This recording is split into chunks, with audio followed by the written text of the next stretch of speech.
Welcome to this episode of Fast Five, where we give you the headlines of the day in 5 minutes or less. This episode is brought to you by Warren Wessel of Warren Wessel Realty. Give Warren a call at 612-419-7453 if you're buying or selling a home. All right, first topic, Mike Johnson, the Speaker of the House that replaced that loser McCarthy, Kevin McCarthy, who's no longer in Congress, by the way, resigned. Mike Johnson makes a deal to avert a government shutdown, dealing with the Biden administration and Chuck Schumer. So they're just going to kick the can down the road. March 8th and March 22 are going to be the next deadlines. And, you know, how many times can you fool us? Fool me once, right? Shame on, what is it? I'm doing a George W. Bush. Fool me once, shame on me. You get what I'm trying to say. Anyhow, once again, we're just going to print our way out of this mess. It's not solving the fiscal issues our country's facing. Second topic, Minnesota's budget surplus balloons up to $6.6 billion. Now you're going to hear the mainstream corporate lying media, lazy pundits say, oh, it's only $3.7 billion. But when you look at the numbers, and I got this on our Twitter account, you can see that there's still $2.9 billion in the budget reserves. So when you add that to the $3.7 billion that's left over, all expenditures and revenues, you get $6.6 billion. Now here's the important thing. That's $2,700 they owe you. They owe you $20.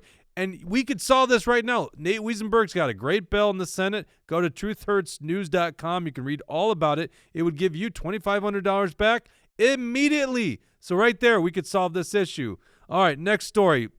Leigh Finke and a gang of bozos in the Minnesota House have introduced a bill that would prohibit municipalities and school districts in the state from banning the pride flag in government buildings, including schools, and charter schools couldn't do it.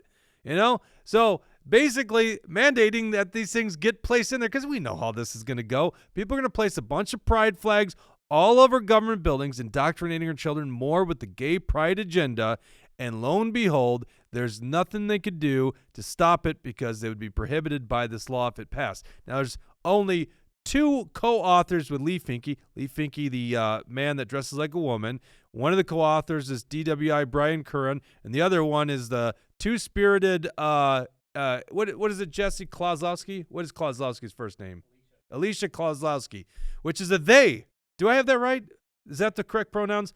So we got a they, them, she, he, and a Z, them. I don't know. Whatever. It's hard to keep up with these stupid games. Last story. The Supreme Court is going to hear Trump's immunity case. This is an important issue. It actually delays the Jack Smith case against Donald Trump. And if the Supreme Court's determined that he's immune from prosecution because he was president at the time, it would be a catastrophic ruling by the Supreme Court. That's your headlines in under 5 minutes, brought to you by Warren Wessel of Warren Wessel Realty. Take care.